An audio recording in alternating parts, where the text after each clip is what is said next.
Hi,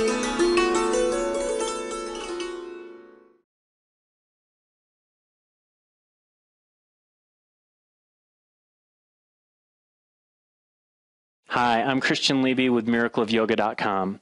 Do you know what the plane of the pose is? Every yoga posture has a midline to it.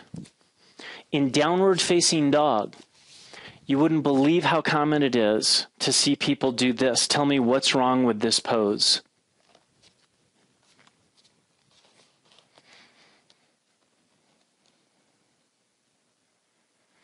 What's wrong with the pose is that the hands are not in line with the feet. The midline of the hands with the midline of the feet.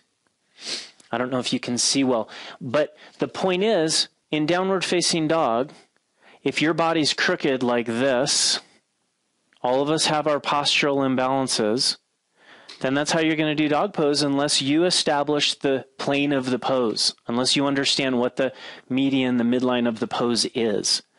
We use the sticky mat. It helps. So I'm going to say right in the middle of that sticky mat is going to be the plane of the pose. That means my wrists have to be exactly to either side of that midline. One hand, of course, shouldn't be forward. And then when you place the feet, obviously, they should be, the midline of the feet should be exactly the midline of the mat. Now, if you're crooked in your body, which you are, everybody is, let's say this way, and you come into downward facing dog without knowing about the plane of the pose, then you're going to place your body down in that pattern, and when you do your dog pose, it's going to actually establish that pattern more. If you understand what you're doing with the plane of the pose, then you're going to place your hands and your feet down correctly. When you place your hands and feet down, and you have that particular pattern in your body, you're going to be like this in dog pose. And soon enough, you're going to notice it, and you're going to start to correct the issue and balance the body. In Tadasana, the line between the feet is one of the planes of the poses. Make sure the feet are straight. Make sure that line is straight, not just however your feet would happen to fall onto the floor. And then from that line, we know the hips shouldn't be off to one side. The ribs, shoulders, head, neck shouldn't be off one side or the other. But in fact, all the midline points of the body, between the knees, the pubic bone, the breastbone, the crown of the head, all these midline points have to line right up with that line, which is a midline, plane of the pose. Each pose in yoga has a plane of the pose, and it's important to understand what they are because it's against that plane that you are creating symmetry in your body.